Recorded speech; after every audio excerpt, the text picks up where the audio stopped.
আমিনুল হক, দক্ষিণের সদস্য সচিব তানভীর আহমেদ রবিন, উত্তরের সদস্য সচিব মোস্তফা জামান সহ সামনে উপস্থিত সহযোদ্ধা বন্ধুরা, আপনাদের সকলকেই ঢাকা মহানগর দক্ষিণের পক্ষ থেকে এবং আজকের এই সমাবেশের পক্ষ থেকে আপনাদেরকে শুভেচ্ছা জানাচ্ছি, অভিনন্দন জানাচ্ছি।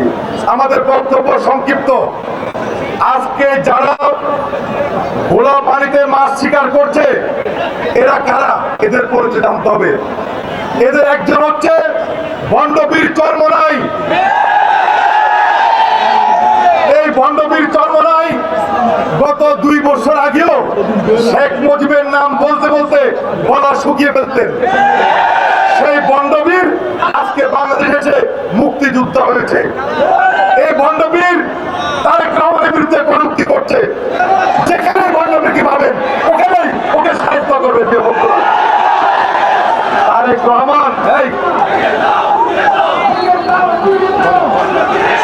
রহমান উড়ে এসে ঘুরে বসে নাই।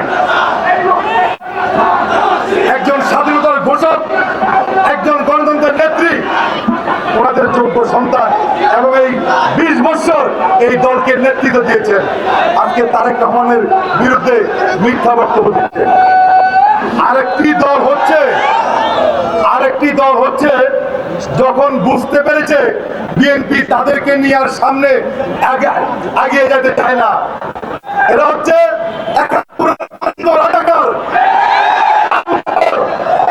যারা এই দেশের স্বাধীনতার সাথে সারা জীবন বিরোধিতা করেছে, মুনাফিকি করেছে। আজকে ওই সংগঠনের একজন নেতা মাসুদ, তিনি তারেক রহমান সম্বন্ধে বক্তব্য রাখেন। আমি মাসুদ সাহেবকে বলতে চাই, তারেক রহমানের বিরুদ্ধে বক্তব্য আগে নিজের অস্তিত্ব সম্পর্কে জানুন, তারপর তারেক সম্বন্ধে। প্রিয় বন্ধুরা, আমাদের মসজিদ আপনাদের বক্তব্য দিবেন।